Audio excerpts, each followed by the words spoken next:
फैसलाबाद में एक अफसोसनाक वाकया पेश आया जब एक बुजुर्ग ने अपनी ही 18 साल पोती, जो कि सगी पोती है, उसको ज्यादती का निशाना बनाया और उसके बाद उसको कहानियां सुना रहे, किसी को जाके बताना ना, हम बड़े इज्जतदार घराने के लोग हैं।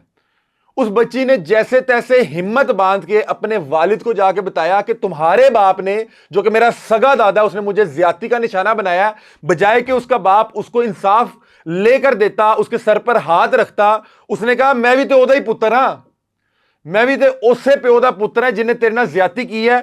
उस बदबख्त इंसान ने, उस खबीस इंसान ने अपनी सगी बेटी को जब उसने बताया कि मेरे साथ मेरे दादे ने ज्यादती की है, उसने उसके बाद उस बच्ची के साथ खुद ज़िना किया, उसको खुद कई बार ज्यादती का निशाना बनाया और उसको डराया कि अगर तुमने किसी को बताया तो मैं तुम्हें जान से मार दूंगा।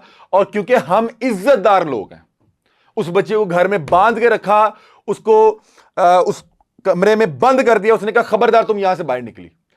अब बच्ची ने जैसे तैसे करके अपने रिश्तेदारों, फुप्पी को बताया, अपनी मतलब कि जिस दादे ने ज्यादती की उसकी बेटी और बाप ने ज्यादती की उसकी बहन को बताया। तो फुप्पी ने कहा खबरदार तू किसी ने जाके दसिया, असी तो बड़े इज्जतदार घराने के लोग हैं। इन खबीसों को ये बदबख्ती, ये हैवानियत करते हुए ख्याल नहीं आता कि ये किस खानदान के लोग हैं। आप सोच लें ये कितने के इज्जतदार घराने के होंगे जिसमें दादा अपनी पोती, 18 साल पोती को जिस्मानी इस्तेहसाल कर रहा है, उसके जिस्म को नोच रहा है, उसको बरहना करके उसकी इज्जत लूट रहा है। और वही बच्ची बाप को बता रही है तो वो भी ये कह रहा है कि मेरे जो प्यो ने किया है तो मैं नहीं करांगा। अपनी सगी बेटी को वो उसके बाद नोचना शुरू कर देता है। और बच्ची ने यह दावा किया कि दादे की ज्यादती के बाद बाप ने मुझे कई बार जबरदस्ती ज़िना किया और मुझे ज्यादती का निशाना बनाया। यह अफसोसनाक वाकया फैसलाबाद के करीब थाना खड़ावाला की हदूद में पेश आया है। इस वाकये की तमाम तर डिटेल और इसकी FIR मेरे पास मौजूद है। इस वाकये की तमाम तर हकाइक आपके सामने रखते हैं। और इस अफसोसनाक वाकये की FIR उसी बच्ची की दादी की मुद्दत में कटी है। और ये मुद्दत में कटी कैसी है मैं अब आपको बताता हूं, किस तरह से 1.5-2 माह उस बच्ची को उसके अपने फैमिली मेंबरान, बाप, दादा, किस तरह से उसको नोचते रहे, किस तरह से उसकी इज्जत तार तार करते रहे। और बच्ची जब किसी भी रिश्तेदार, जैसे कि उसने अपनी फुप्पी को बताया, तो उसने कहा खबरदार तो किसी ने दसिया, साडा मुंह ना काला करा दी। और भाई तुम लोगों के मुंह ही काले हैं, तुम लोगों की मुंह की काले का पूरा जहान देखेगा। और वो दादी इस तरह से इसमें इन्वॉल्व हुई कि दादी किसी शायद दूसरे घर में रहती थी। दादी जिस दिन आई, बच्ची की तबीयत खराब थी, तो बच्ची ने बताया कि ये लोग मेरे साथ ये हैवानियत कर रहे हैं और मैं जिसको बता रही हूं बजाय कि इनको समझाए वो मुझे समझा रहे हैं कि कुछ नहीं होता, खबरदार किसी ने दसिया। अब इसकी FIR आपके सामने रखते हैं। FIR कुछ इस तरह से है कि जनाब अली गुजारिश है कि साइला गुजरांवाला की रिहायशी है, घरेलू खातून हूँ। मौरख 26 तारीख 9वां महीना 2024 को मैं अपने चाचाजाद भाइयों को मिलने के लिए आई तो मेरी पोती मदिहा, जिसकी उम्र 18 साल है, कि अचानक तबीयत खराब हो गई। तबीयत खराब हुई तो मदिहा से पूछा कि क्या बात है, तो मदिहा ने मुझे बताया कि मेरे दादा, जिसका नाम अबू हनीफ है, ने मुझे 2 महीने कबल मुझे जबरदस्ती कमरे में ले जाकर मुझसे जना किया, मुझसे मेरी इज्जत तार तार की और मेरे साथ जुल्म किया। और आगे लिखती हैं कि और उसके बाद, मतलब कि जुल्म करने के बाद मुझे बातों बातों में मुतमईन करता रहा कि मैं किसी को जाके कुछ ना बताऊं। मगर मैंने कुछ वक्त निकालने के बाद 11 तारीख 9वां महीना 2024 को अपने वालिद मोहम्मद सलीम को वकूए के मुतालिक बताया, जो पहले तो खामोश रहा, फिर उसने कहा, अब ये सुनिएगा कि उसने आगे से किया क्या। पहले तो वो खामोश रहा, फिर मेरे वालिद ने मुझे जबरदस्ती मेरे साथ जना किया, मैंने बखौफे जान किसी को ना बताया। अब जाहिर बात है कि एक बच्ची जिसको सारी उम्र मुहाफिज के तौर पे देखती रही, 18 साल इस बच्ची की उम्र है, मतलब कि इसका वालिद कम से कम भी 38 या 40 साल का होगा।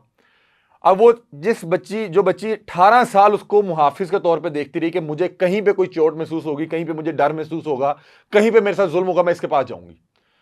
उसके साथ जब इस तरह का मामला पेश आया, जब उसके दादा ने उसके साथ जो है जुल्म किया, ज्यादती की, तो उसने अपने बाप को बताया, तो उसके बाप ने भी वही काम किया। अब सोचिए इस बच्ची पे क्या गुजरी होगी जिसका सगा बाप उसको, उसकी इज्जत तार तार कर रहा है, उसके सामने उसका बाप बरहना खड़ा है, या जिस बाप ने अपनी बेटी को अपने सामने बरहना खड़ा कर लिया। सोचें या जिस दादे ने अपनी पोती को अपने सामने खड़ा कर लिया हो, सोचो उस बच्ची पे क्या जुल्म के पहाड़ टूट रहे होंगे। और उसकी फुप्पी, उसने बताया, उसने कहा खबरदार बात ना जी, और घर में बांध लिया गया हो। अब बता रही है बच्ची, दावा ये कर रही है कि दादे के बताने के बाद, मतलब कि दादे के हवाले से जब उसने बाप को बताया, उसके बाद बाप मुसलसल ये काम करता रहा जब तक कि ये खातून उनके घर नहीं पहुंची और उस बच्ची ने ये तमाम तर वाकया उसके साथ शेयर किया। और उसके बाद उस खातून ने इसकी FIR कटवाई है और वो बता रही हैं कि इस बच्ची को जान से मारने की धमकी दी गई थी, जिसकी वजह से इसने किसी को नहीं बताया।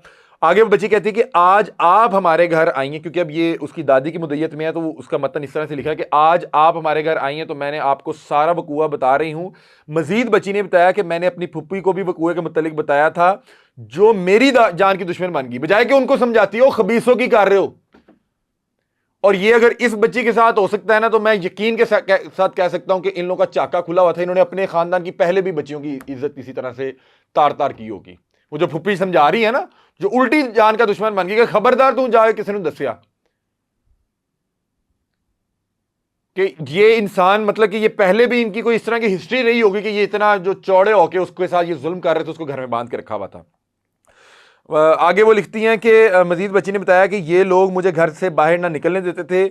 आगे वो गुजारिश कर रही हैं कि इसको इंसाफ दिलाया जाए और इसके खिलाफ कार्रवाई की जाए। अभी तक हमें जो पता लगा कि थाना खरांवाला के SHO ने कार्रवाई करते हुए एक मुलजिम जो इसका वालिद था उसको गिरफ्तार कर लिया है। आप सोचें कि हम लोग किस डगर पर चल निकले हैं। अब मैं इस अफसोसनाक वाकई या इस इखलाकी गिरावट का मतलब कि मलबा किस पे डालूं? गुर्बत पे डालूं, तालीम की कमी पे डालूं, इखलाकियात की कमी पे डालूं, या सोशल मीडिया पे ये जो जिस तरह का कंटेंट और बेहूदगी फैलाई जा रही है इसके साथ इसको कनेक्ट करूं? कि मतलब कहां पे जाके हम ऐसी चीज सोच रहे हैं जो शायद शैतान भी ना सोच सके, जो कोई हैवान भी ना सोच सके। कि आप मुआशरे में जिन लोगों ने आपकी इज्जत की हिफाजत करनी है, जिन लोगों ने आपको तहफ़्फ़ुज़ देना है, वही अगर आपकी इज्जत के दुश्मन बन जाएं, वही आपकी जान के दुश्मन बन जाए, तो इंसान क्या करे? आप सोचें कि 1.5-2 माह इस बच्ची ने जिस कर्ब में गुजारा होगा, जिस 18 साल उस बच्ची ने इन दोनों अहबाब को हीरो की नजर से देखा होगा कि यार ये मेरे मुहाफिज है, ये मेरे हीरो हैं, ये मेरी सुकून की जगह है, ये मेरा हिफाजत का मुकाम है, मैं इन लोगों के दरमियान होंगी तो मैं महफूज रहूंगी। और उस बच्ची के सामने जो 18 साल बाद उन लोगों का जो असल चेहरा, भयानक चेहरा सामने आया होगा, भद्दा चेहरा, काला,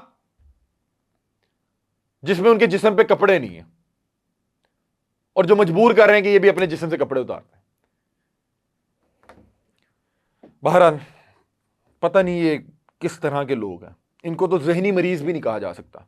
अल्लाह ना करे कि जहनी मरीज निकल आए, बाजें, इन लोगों को कैफे किरदार तक पहुंचाएं, इनको ऐसी मिसाली सजा दें कि इस तरह का खबीस ख्याल किसी के जहन में भी आए तो वो तौबा करे कान को हाथ लगा के। अपनी राय से मैं आगाह कीजिएगा। तब तक के लिए अपने मेजबान अली हमजा को दीजिए इजाजत। अल्लाह हाफिज।